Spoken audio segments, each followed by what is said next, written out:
Di dalam Islam itu jual beli kredit boleh, asalkan syarat dan ketentuannya terpenuhi. Tidak ada unsur riba di dalamnya.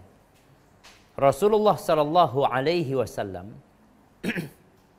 beliau sebelum meninggal dunia, beliau itu beli gandum. Tapi karena beliau nggak punya uang, akhirnya beliau menggadaikan baju besinya kepada orang Yahudi. Nih, di kota Madinah ada orang Yahudi. Sampai Nabi SAW meninggal dunia, Nabi itu menggadaikan baju besinya untuk beli gandum sebagai nafkah istri-istrinya. Jadi nggak ada masalah sebenarnya kalau tadi dikatakan antum beli beras secara kredit, kemudian antum bagikan kepada keluarga antum, dengan catatan antum punya kemampuan untuk membayarnya, untuk melunasinya. Karena kita tahu jamaah, orang kalau mati meninggalkan hutang. Maka Nabi SAW tadi, beliau mati dalam kondisi baju besinya digadaikan. Artinya utangnya nggak ada, lunas sebenarnya dengan jaminan tersebut gitu. Tinggal dijual baju besi itu lunas utangnya, selesai. Orang yang kalau mati meninggalkan utang, itu dosa-dosanya nggak diampuni. Yang berkaitan dengan utang. Jadi orang yang mati syahid, itu diampuni semua dosanya kecuali utang tadi itu. Sehingga dia tertahan dengan hutangnya. Harapan ana, muslim itu jangan membiasakan diri berhutang. Jangan membiasakan diri berhutang. Kita di Indonesia nih sedang bermasalah dengan pinjaman online. Mereka memberikan kemudahan yang menyebabkan sebagian orang tergiur untuk pinjam. Padahal pinjaman itu mengandung unsur riba. Lintah darat mereka. Mau pinjaman online yang sudah mengantongi izin atau yang tidak mengantongi izin, sejatinya sama-sama sistemnya riba yang ada. Sedangkan Allah melaknat. Ustaz, yang dilaknatkan yang minjemin duit Ustaz. Iya, yang minjemin duit dilaknat, yang pinjam juga dilaknat. Sama-sama. Maka jangan menganggap remeh masalah pinjaman ini. Ketika antum gak mampu, ya udah, jangan pinjam. Ketika antum punya rezeki, ya beli yang antum inginkan. Terus jamaah, banyakkan orang pinjam itu kadangkala untuk gaya hidup, bukan untuk kebutuhan hidup. Barakallahu fiik. Nah, pertanyaan berikutnya, bagaimana caranya agar setiap apapun yang kita lakukan bisa mendapatkan satu paket, yakni kebahagiaan dunia sekaligus menjadi bekal kita di akhirat? Apakah ada doa khusus agar semua kegiatan kita diridhoi Allah Subhanahu wa taala? Masya Allah. Naam jamaah rahimakumullah. Sebenarnya ini kembali kepada niat. Innamal a'malu binniyat. Sehingga kita melihat, Masya Allah, ahlan wa sahlan. Ya Pak Ustaz, bakhair Ustaz.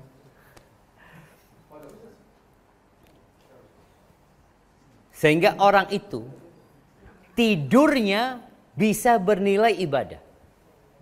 Tidurnya dia. Makannya bisa bernilai ibadah. Ketika dia niatkan umpamanya, dia tidur, ana mau tidur supaya ana bisa ikut kajian nanti umpamanya. Ana tidur sekarang supaya bisa sholat malam. Maka tidurnya dia bernilai ibadah. Sebagian orang itu ibadahnya bernilai kebiasaan. Tidak bernilai ibadah. Sampai dikatakan adatul arifin ibadah. Kebiasaan orang-orang yang arif billah, yang kenal sama Allah, kebiasaan dia itu bernilai ibadah. Wa ibadatul awam adah. Ibadahnya orang-orang awam sebagian hanya kebiasaan aja. Kenapa engkau sholat? Ya dari dulu memang sholat sudah Ustaz. Tidak enak kalau tidak sholat tuh Ustaz. Jadi Hanya sekedar kebiasaan. Puasa Ramadan. Kenapa engkau puasa? Ya, ana dari kecil diajarin puasa, Ustaz. Apalagi kalau tidak puasa, tidak enak dilihatin teman-teman, masa tidak puasa gitu loh. Maka untuk menjadikan tradisi kita, kebiasaan kita itu ibadah adalah dengan meniatkannya untuk satu kebaikan.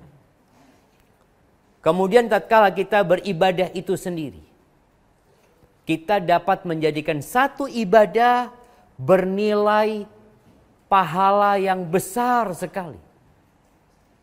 Contohnya orang puasa Senin Kemis. Kenapa puasa Senin Kemis? Ya karena Nabi puasa Senin Kemis, alhamdulillah. Itu niat yang pertama, ngikutin Nabi SAW. Niat yang kedua, kenapa puasa Senin Kemis? Karena hari Senin Kemis itu amalan diangkat, Ustaz. Anak kepingin amalan diangkat dalam kondisi anak puasa. Yang ketiga, anak kepingin puasa ini ngasih syafaat anak pada hari kiamat, Ustaz. Yang keempat, anak ingin supaya anak dijauhkan dari api neraka, Ustaz. Yang kelima, anak kepingin supaya anak masuk dari pintu Ar-Rayyan. Ibadahnya satu. Tapi tatkala kita menghadirkan banyak niat, maka akan semakin mulia itu ibadah.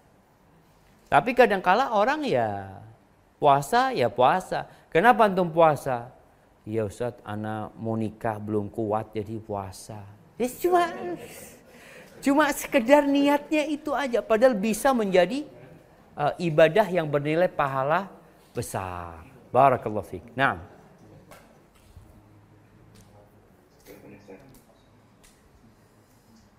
Tanya berikutnya, bagaimana Ustaz cara menanggapi orang tua atau dari keluarga bahwa hidup itu harus seimbang, dunia diutamakan lebih dari akhirat. Karena ketika kita berpendapat bahwa kita mengutamakan akhirat, dianggap kita kaku dan keras dalam beragama. Demikian. Nah, iya, ahibati fillah. Sebagaimana yang Allah sebutkan dalam kitabnya Nabi Musa, kitabnya Nabi Ibrahim, dan dalam kitab Al-Quranul Karim. Bal tu'thirunal hayatad dunya.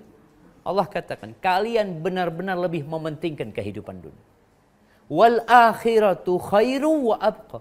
Akhirat itu lebih baik dan lebih abadi. Sebagian orang jamaah berpikir, kalau kita berpegang teguh dengan agama, sulit gitu.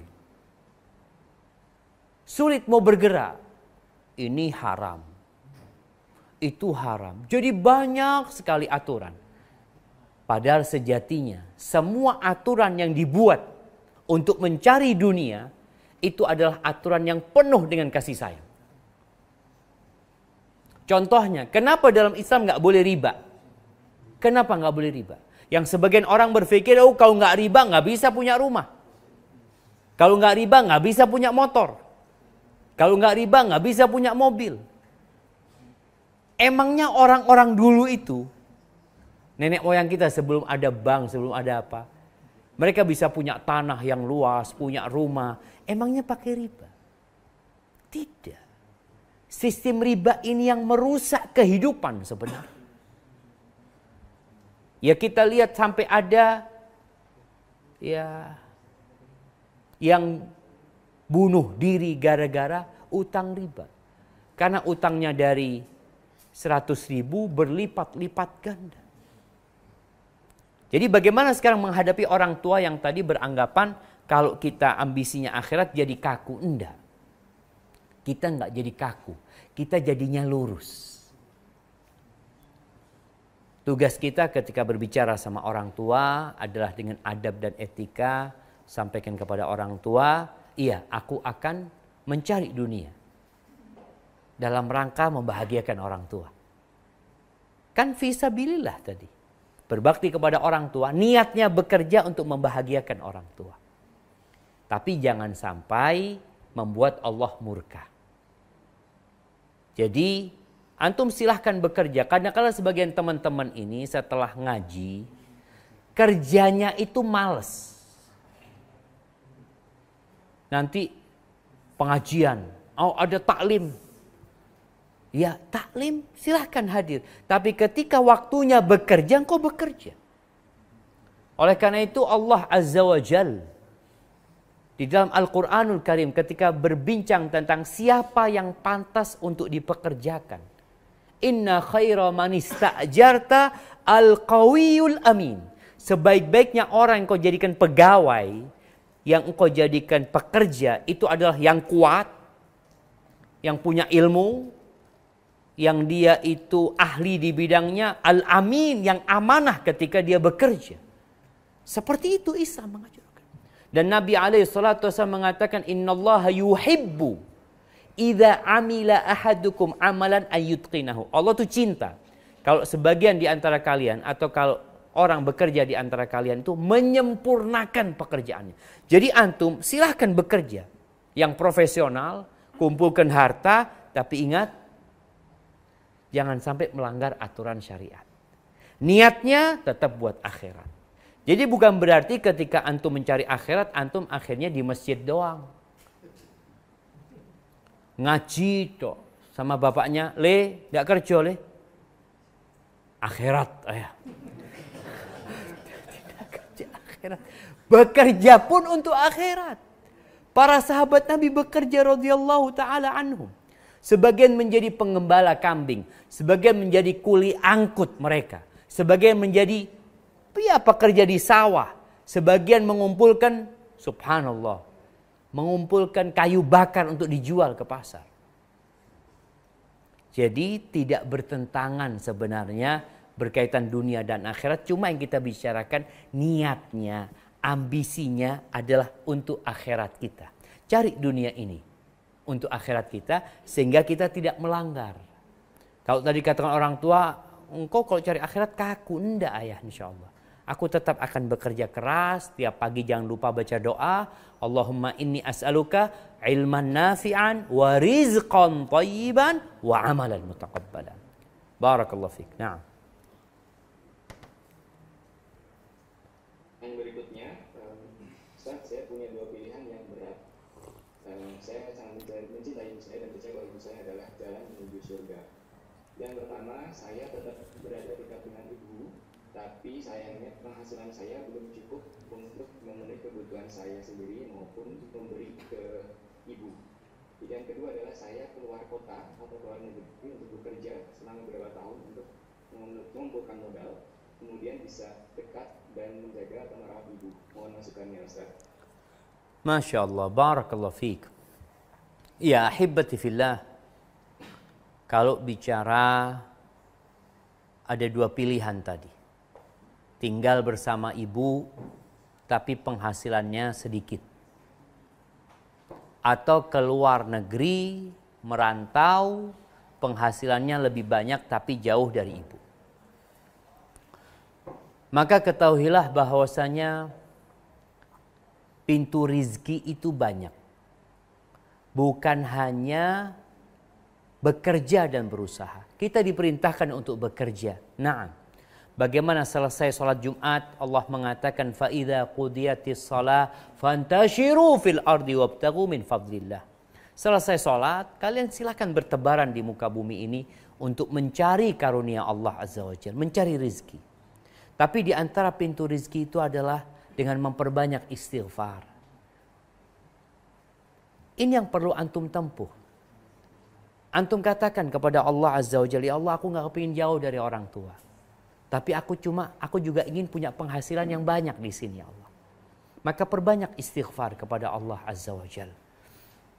Kemudian perbanyak ketakwaan kita kepada Allah, pertebal ketakwaan kita kepada Allah Azza wa Jalla. Karena Allah Azza wa Jalla mengatakan, "Wa man yattaqillah yaj'al lahu makhrajan wa yarzuqhu min haitsu la yahtasib."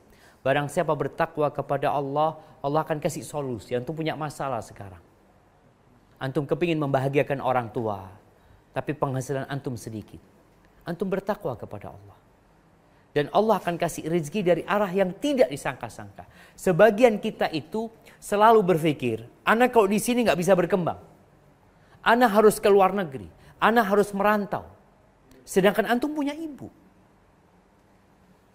Maka ana rasa antum tetap bersama ibu antum perbanyak istighfar, besarkan tawakal antum dan ketakwaan antum kepada Allah Azza wa Jalla, bantu orang lain, dan tambah kebaktian antum sama ibu, karena di antara yang meluaskan rizki itu adalah berbakti sama orang tua, menyambung silaturahim.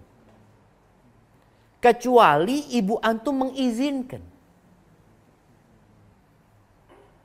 Ketika antum mau berangkat, ibu ana mau kerja merantau, dan ibu antum ada yang merawat di sana, antum kemudian dikasih izin, silahkan. Karena pernah di masa Nabi SAW ada seorang sahabat yang meninggalkan Yaman menuju ke kota Madinah. Dia mengatakan kepada Nabi SAW, ya Rasulullah, hajartu syirk. Aku tinggalkan kesyirikan. Aku juga hijrah menuju kepadamu untuk berjihad di jalan Allah Azza wa Jal. Ditanya sama Nabi SAW, orang tuamu masih hidup? Iya. Adzina laka? Orang tua mau memberikan izin kepadamu? Ini mau cari akhirat ya mah, bukan mencari dunia ini orang. Meninggalkan Yaman. Perjalanan berhari-hari, berbulan-bulan mungkin. Sampai ke kota Madinah. Kata sahabat ini enggak, ayah ibuku enggak ngasih izin. Kata Nabi SAW, engkau pulang. Engkau minta izin. Kalau dikasih izin, engkau berangkat. Kalau tidak, fabirrahuma. Engkau berbakti kepada keduanya. Karena di antara bentuk kebaktian kepada orang tua itu adalah wasahibhuma, temani keduanya, menemani, mendampingi keduanya. Itu di antara bentuk kebaktian anak. Tapi kalau dikasih izin, silahkan. Namun nasihat anak buat teman-teman yang punya orang tua, yang kadang-kala dia berpikir kawan-kawan yang sudah sukses ya, kawan-kawan yang sudah berhasil, engkau lihat hatimu. Jangan-jangan ada masalah di hatimu. Engkau merasa terbebani dengan berbakti kepada orang tua. Kadang-kala berpikir, ya Allah, teman-temanku enak ya, karena bapak ibunya sudah mati, anak tidak bisa kemana-mana karena ibu masih hidup ini. Jangan sampai itu ada di hatimu. Karena orang tuamu adalah pintu surga buat engkau. Hadza wallahu a'lam bissawab. Pertanyaan berikutnya, apakah Anda boleh berprasangka atau berkeyakinan bahwa Allah Subhanahu wa taala menerima sudah Anda berusaha berpikiran seperti itu untuk memotivasi diri sendiri supaya bisa menambah ketakwaan dan bukan merasa sudah menjadi manusia yang sudah baik. Mohon penjelasannya Ustaz. Masya Allah. Barakallahu fiik. Ya ahibati fillah. Dalam beribadah kepada Allah Azza wa Jal, seorang mukmin itu harus selalu berada di tengah antara khauf dan roja, antara rasa harap dan rasa takut. Walaupun kadangkala rasa takutnya dikuatkan, dibesarkan, kadangkala rasa harapnya yang lebih dikuatkan, tapi dia nggak bisa lepas dari rasa takut, dari khauf dan roja. Kita berharap Allah menerima. Sebagaimana Nabi Ibrahim ketika membangun Ka'bah, apa doanya Nabi Ibrahim? Rabbana taqabbal minna innaka antas sami'ul alim. Ya Allah, terimalah dari kami ya Allah.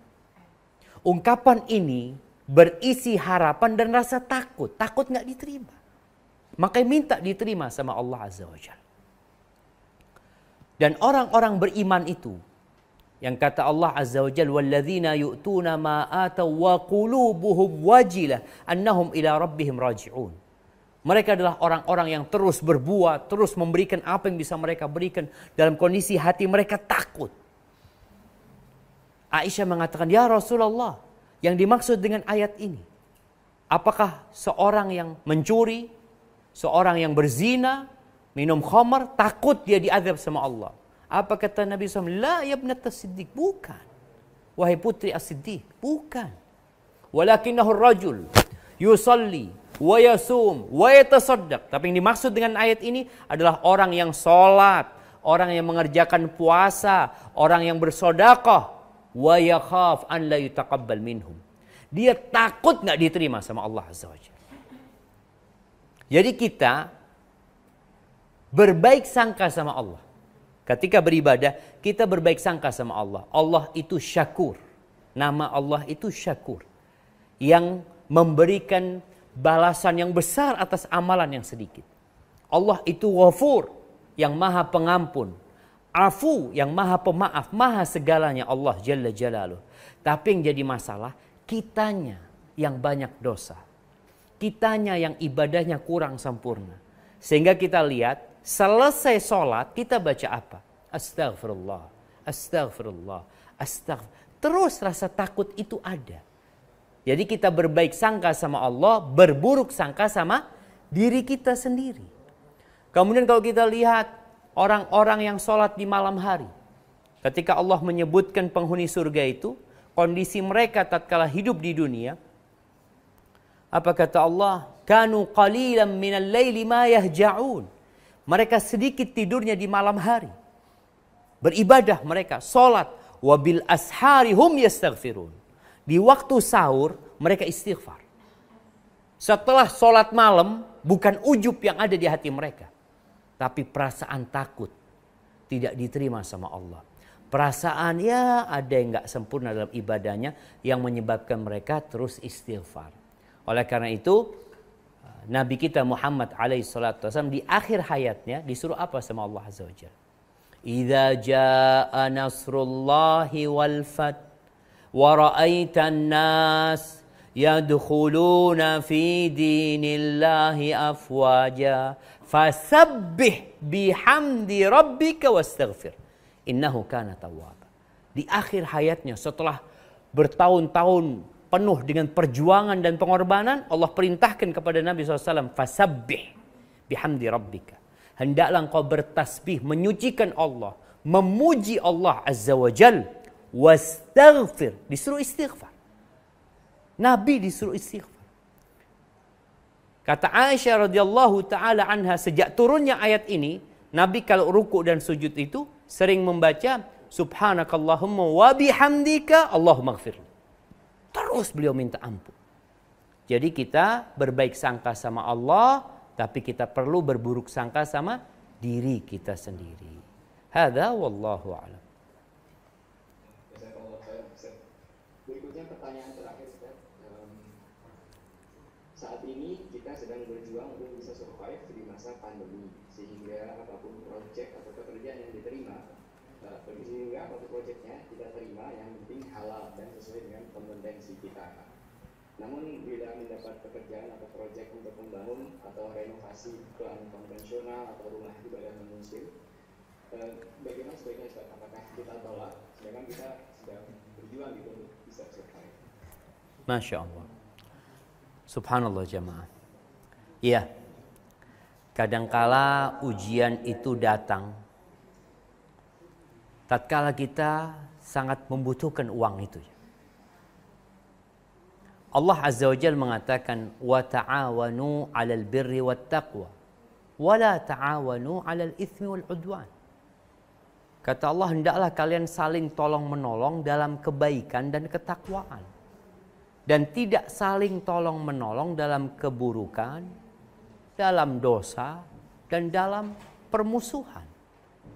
Sedangkan kalau kita membangun tempat ibadah non-muslim yang kita tahu Allah nggak ridho, kita membangun bank konvensional yang kita tahu tempat itu akan digunakan untuk melakukan perbuatan yang sejatinya Allah mengumumkan perang kepada pelakunya, maka kita akan dapat dosa. Dan gak akan berkah yang kita dapat. Kalau tadi dikatakan Ustaz, tapi kita kondisinya sedang sulit Ustaz. Ini ujian. Apa yang harus kita lakukan? Tinggalkan itu, perbanyak istighfar. Dan ada orang-orang yang merasa rizkinya lambat. Ada ketakutan buat dia. Sehingga dia menempuh jalan yang tidak diridhai oleh Allah Azza wa Jalla. Akhirnya dia dapat uang, namun gak berkah buat dia. Membahayakan kehidupan dia. Membahayakan keluarganya. Dan boleh jadi membuat dia semakin jauh dari Allah Azza wa Jalla. Maka carilah pekerjaan yang lainnya.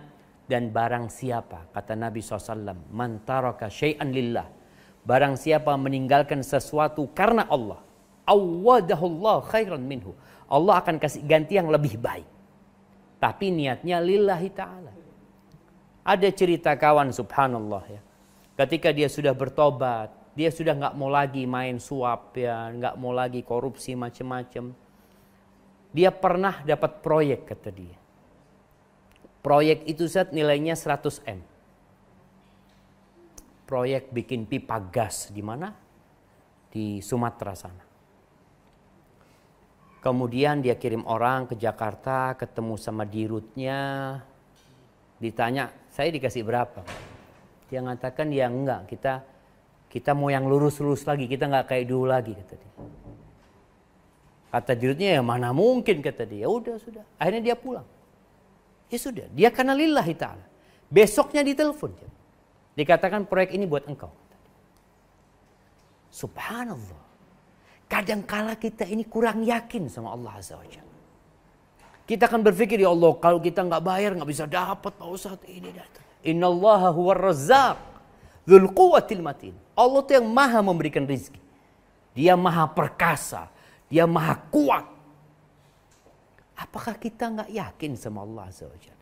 Maka buat teman-teman, ketika kau meninggalkan sesuatu karena Allah, ingat, Allah akan berikan ganti yang lebih baik. Asalkan kita benar-benar meninggalkan hal itu karena Allah Azza wa Jalla. Hadza wallahu a'lam bissawab. Itu yang dapat Ana sampaikan, kurang lebihnya mohon maaf. Ana kembalikan ke moderator. Jazakumullahu khairan.